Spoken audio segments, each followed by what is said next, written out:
आप फार्मेसी के काउंटर पर खड़े हो, हाथ में प्रिस्क्रिप्शन है और आपके जहन में एक ही सवाल कि क्या ये दवाइयाँ आपको ज़िंदगी भर लेनी पड़ेंगी। घर वाले भी कहते हैं कि दवाई ज़्यादा मत लो, आदत पड़ जाएगी, सारी ज़िंदगी दवाई लोगे। वो ये भी कहते हैं कि आपकी बॉडी और आपका दिमाग वीक हो जाएगा। और लोग तो ये भी कहते हैं इंटरनेट पे कि एक दफ़ा साइकेट्री की दवा शुरू कर दी फिर ये ख़त्म नहीं होगी। और आप फिर ख़ुद से सोचते हो कि क्या अब मैं नॉर्मल नहीं हो सकता इन दवाइयों के बगैर। लेकिन असल सवाल ये नहीं कि दवाई कब तक लेनी है, असल सवाल तो ये बनना चाहिए कि बीमारी किस टाइप की है और रिलैप्स का रिस्क कितना है।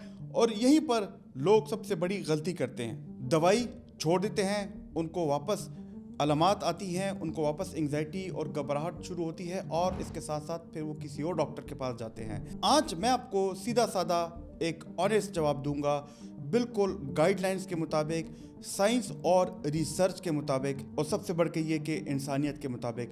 तो साइकेट्री की दवा कब तक लेनी चाहिए, इस सवाल का जवाब हम जानने की कोशिश करेंगे आज की इस वीडियो में।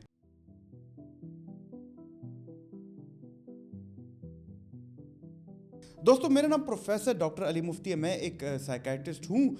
और ये बहुत कॉमन सवाल है कि डॉक्टर साहब साइकेट्री की दवा तो सारी ज़िंदगी लेनी पड़ेगी। इसका मैं आपको जवाब दूंगा और वो भी आखिरी पॉइंट बहुत इंपॉर्टेंट है इसमें, तो इसलिए हमारे साथ आखिर तक जुड़े रहना। और आगे जाने से पहले आपसे रिक्वेस्ट कि हमारे चैनल को लाइक और सब्सक्राइब ज़रूर कीजिए और अगर कोई सवाल हो तो कमेंट बॉक्स में उसे ज़रूर टाइप कर दीजिए। याद रखिए दोस्तों, हर साइकेट्रिक बीमारी, हर साइकेट्रिक डिसऑर्डर का कोर्स अलग होता है।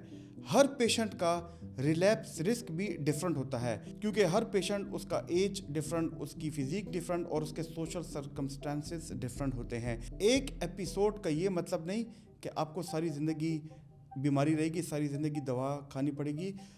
अगर आपको बार बार एपिसोड्स होते हैं तो इसका मतलब ये कि आपका रिस्क ज़्यादा है, तो शायद दवाई भी लॉन्ग टर्म लेनी पड़े। अगर आपको डॉक्टर ने दवाई 6 से 7 महीने लिखी और आप 3 महीने बाद उसे छोड़ देते हैं, तो इससे आपकी बीमारी का वापस आने का चांस, रीअकरेंस का चांस, रिलैप्स का चांस ज़्यादा हो जाता है। और अगर आप 3 से 4 महीने बाद अपने आप को स्टेबल महसूस करें तो उसका मतलब ही नहीं कि आप मुकम्मल तौर पे ठीक हो चुके हैं।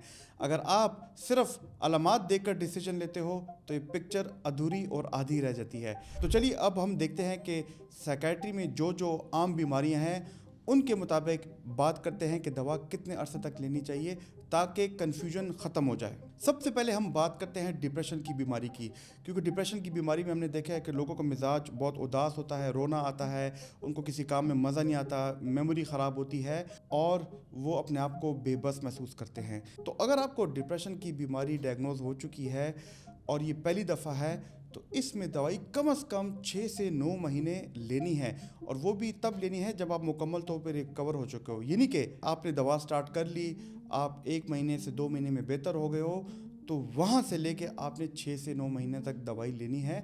और याद रखिए कि दवाई एकदम ख़त्म नहीं करनी 9 महीने बाद।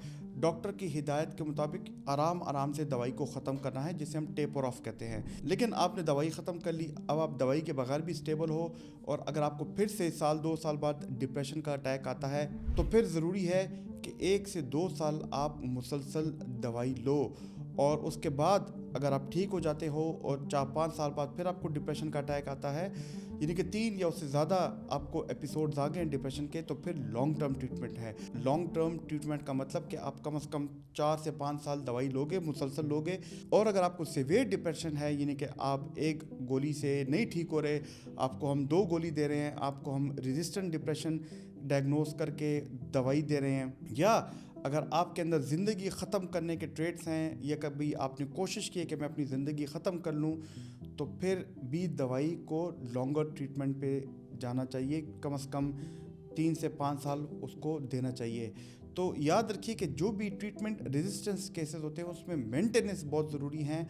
और यहाँ पे मॉर्टले गाइडलाइंस, APA जो कि अमेरिका की गाइडलाइंस है, और नाइस जो कि UK की गाइडलाइंस है, वो ये रिकमेंड करती हैं कि आपकी दवाई का दौरानिया यही होना चाहिए। क्योंकि हमने अक्सर देखा है कि वो लोग जो कि 3 महीने बाद अपने आप को स्टेबल समझ के दवाई छोड़ देते हैं, तो साल 2 साल बाद उनको वापस एक रियकरेंस होती है, वापस उनको डिप्रेशन का एपिसोड होता है, और वो ज़्यादा ख़तरनाक एपिसोड होता है। लेकिन इसके साथ साथ हमने ये भी देखा कि हमारे पास एंजाइटी, घबराहट और बेचैनी के बहुत ज़्यादा पेशेंट आते हैं जिनको पैनिक अटैक भी होता है। इसमें जो हमारी गाइडलाइंस हैं, जो अमेरिका की है APA गाइडलाइंस, जो UK की नाइस गाइडलाइंस हैं, वो ये कहती हैं कि अगर आपको जनरलाइज एंजाइटी बीमारी हो, यानी कि ऐसी बीमारी के जिसमें आपके सामने कोई स्ट्रेस ना हो, फिर भी बार बार आपको एक घबराहट हो, बेचैनी हो, आपको दिमाग में परेशानी चल रही हो, आपके दिल की धड़कन ज़्यादा हो रही हो, आप बार बार घबरा रहे हों, तो उसके लिए आपको कम से कम 1 साल के लिए दवाई लेनी है।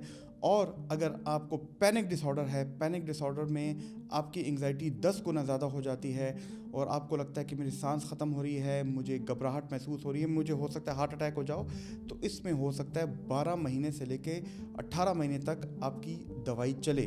वैसे अगर आपने एंजाइटी और पैनिक डिसऑर्डर के बारे में डिटेल वीडियो देखनी है तो ये वाली वीडियो हमारी देखना।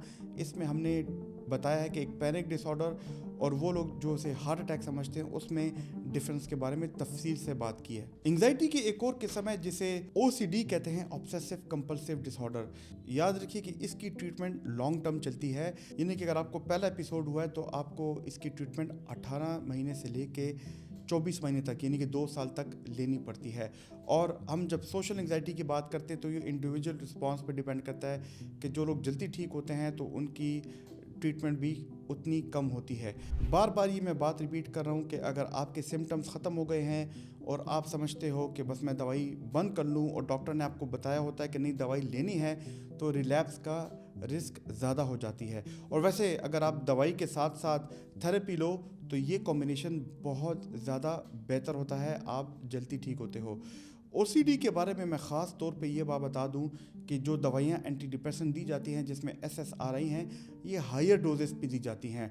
और याद रखिए कि अगर डिप्रेशन और घबराहट का मरीज़ महीने में ठीक होता है, उसकी बेहतरी आती है, तो OCD में दवाइयों को रिस्पांस थोड़ा स्लो होता है और हो सकता है कि फुल रिकवरी में 2 से 3 महीने लग जाए और उसके बाद आपको 18 महीने से लेकर 24 महीने तक ये दवाई लेनी पड़े। और सबसे बड़ी बात कि वो लोग जिनकी OCD में रेजिस्टेंस होती है, जो नहीं ठीक होते, वो दवाइयाँ लेते हैं लेकिन उनकी OCD नहीं बेहतर होती, तो उसके साथ हम ऐड ऑन थेरेपी करते हैं जिसमें हम लो डोज एंटीसाइकोटिक डालते हैं या लो डोज एक कोर एंटी डिप्रेशन डालते हैं। यहाँ भी सेम पैटर्न है कि दवा की ड्यूरेशन इलनेस की नेचर पे डिपेंड करता है, बंदे बंदे पे डिपेंड करता है। और अब हम आते हैं उन बीमारियों में जिनको साइकोसिस कहते हैं, जिसमें बंदे की इनसाइट नहीं होती, और इसमें आती हैं बाइपोलर डिसऑर्डर और स्किज़ोफ्रेनिया। यहाँ पे पिक्चर बिल्कुल डिफरेंट है। याद रखिए कि बाइपोलर एक रिकरेंट इलनेस है, यानी कि बार बार होने वाली बीमारी है और ये एपिसोड यानी कि किस्तों में आती है। याद रखिए कि बाइपोलर की बीमारी में मेनिया भी होती है, यानी कि एक्सट्रीम हाई खुशी, टॉक्सिक खुशी, और उसमें डिप्रेशन भी होती है। अगर आपको मेनिया का एक एपिसोड आया है और अगर आपकी फैमिली हिस्ट्री भी है तो फिर याद रखिए कि हम मूड स्टेबलाइजर्स को लॉन्ग टर्म देते हैं। लॉन्ग टर्म का मतलब कि एक दफ़ा आपको मेनिया का एपिसोड हुआ तो हम मूड स्टेबलाइज़र जिसमें एपिवाल शामिल हैं, जिसमें कार्बोमेज़ापिन टेकराल शामिल है, जिसमें लिथियम शामिल है, वो कम से कम आपको 3 से 5 साल लेनी पड़ती है और फिर आराम आराम से आपकी हम दवाई ख़त्म करते हैं। और अगर आपको बार बार एपिसोड्स आ रहे हैं, बार बार रिलैप्स आ रहा है, तो हो सकता है ये दवाई आपको 10 साल के लिए लेनी पड़े। लेकिन इसमें सबसे बड़ी गलती जो मरीज़ करते हैं कि दवाई खुद छोड़ते हैं। दवाई डॉक्टर की हिदायत के मुताबिक बिल्कुल नहीं छोड़ना। ये मैं मूड स्टेबलाइजर्स की बात कर रहा हूँ। अगर हम स्किज़ोफ्रेनिया और बाकी साइकोसिस की बात करें तो इसमें बीमारी का रिलैप्स रेट यानी कि बीमारी वापस आने का चांस ज़्यादा होता है। और वो फैमिली वाले जिनके प्यारे साइकोसिस स्किज़ोफ्रेनिया के शिकार हों, वो देखते कि हमारा मरीज़, हमारा पेशेंट तो 4 महीने में ठीक हो गया है, वो उसकी दवा बंद करते हैं। हालांकि ये बिल्कुल गलत है। जैसे ही आप दवाई बंद करेंगे तो उनका साइकोसिस का एपिसोड वापस आ सकता है, वो फिर शक की बीमारी कर सकते हैं, उनमें गुस्सा, एजिटेशन वापस आ सकता है। मॉड्सले गाइडलाइंस और APA जो अमेरिका की गाइडलाइंस है वो लॉन्ग टर्म ट्रीटमेंट को इम्पोर्टेंस देते हैं। और मॉड्सले गाइडलाइंस के मुताबिक अगर बाइपोलर डिसऑर्डर है, पहला महीने का एपिसोड है, तो कम से कम मेंटेनेंस 2 से 3 साल होनी चाहिए मूड स्टेबलाइजर की। और अगर मल्टीपल एपिसोड्स है यानी कि 3 से 4 दफ़ा बाइपोलर के एपिसोड्स आ चुके हैं तो हो सकता है आपको ट्रीटमेंट लॉन्ग टर्म लेनी पड़े। और कभी कभी यहाँ पे लाइफ लॉन्ग ट्रीटमेंट सही साबित होती है, क्योंकि बाइपोलर के मरीज़ों में अगर मेनिया, हाइपोमेनिया है तो वो एजिटेशन कर सकते हैं, अपने घर वालों पे वायलेंस कर सकते हैं, उन पे तशद्दुद और मारपीट कर सकते हैं, घर से बाहर चले जाते हैं। अगर उनमें डिप्रेशन आए तो वो अपनी ज़िंदगी को ख़त्म कर सकते हैं। तो यहाँ पे एक दवाई अगर लाइफ लॉन्ग लेनी हो तो ये कोई बुरी बात नहीं है। दवाई ना लेने का नुकसान ज़्यादा है, दवाई लेने का नुकसान कम है। अगर हम बाइपोलर की बात करें तो इसमें लिथियम जो है वो फर्स्ट लाइन ऑप्शन है। इसके अलावा हमारे पास एपिवाल, सोडियम वेलप्रोएट और लेमोट्रोजीन भी डिपेंड करता है, लेकिन ये हर पर्सनैलिटी, हर बंदे पे डिपेंड करता है। गाइडलाइंस क्लियरली कहती हैं कि बीमारी एपिसोडिक होती है, लेकिन वल्नरेबिलिटी यानी कि बीमारी की वजह से जो नुकसान है वो परमानेंट होती है।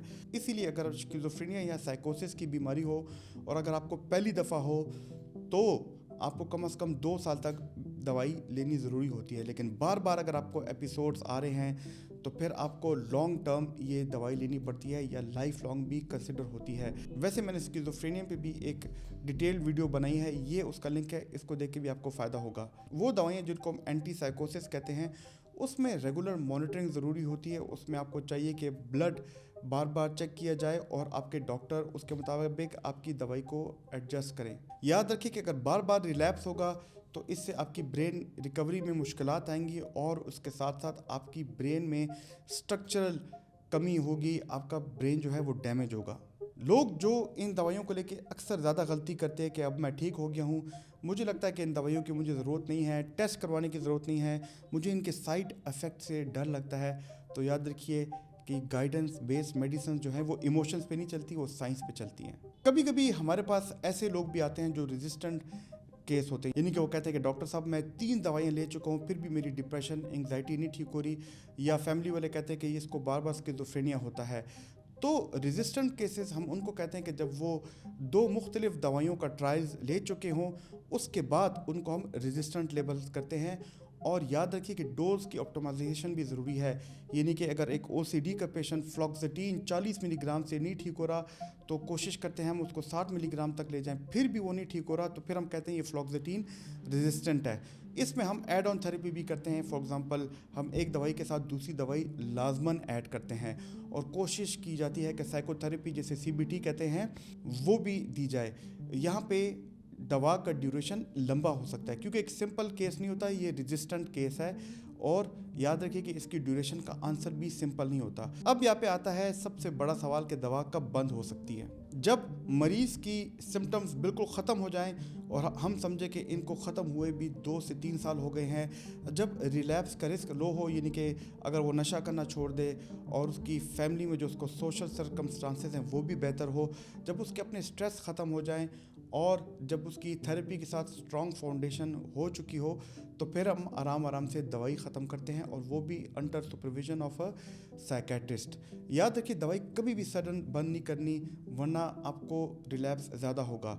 सबसे इम्पॉर्टेंट बात कि दवा बंद करना भी एक ट्रीटमेंट का प्लान होता है। ये डिसीजन सिर्फ व्हाट्सएप पे नहीं होती कि हम ये दवाई बंद कर ले कि नहीं, ये डॉक्टर की हिदायत के मुताबिक होती है। वो आराम से आपकी दवाई को ख़त्म करता है और वो भी एक स्ट्रक्चर्ड असेसमेंट से। दोस्तों कैसे लगी आपको मेरी ये वाली वीडियो? अगर आपको ये वाली वीडियो पसंद आई है तो हमारी ये वाली वीडियो देखना जहाँ पे एक कन्फ्यूजन पाई जाती है कि हमें ब्लड टेस्ट कराने चाहिए या ये डॉक्टर अपनी फ़ायदे के लिए कर रहे हैं, आपको बहुत फ़ायदा होगा। मेरी कोशिश है कि इन वीडियोस के ज़रिए आपके अंदर साइकोलॉजिकल रेजिलियंस लाऊं, आपको मेंटल हेल्थ अवेयर बनाऊं। हमारे चैनल को लाइक और सब्सक्राइब ज़रूर कीजिएगा और कमेंट भी बॉक्स में अपने सवालात दे सकते हैं। अल्लाह ताला आपका हामी नासिर हो। शुक्रिया।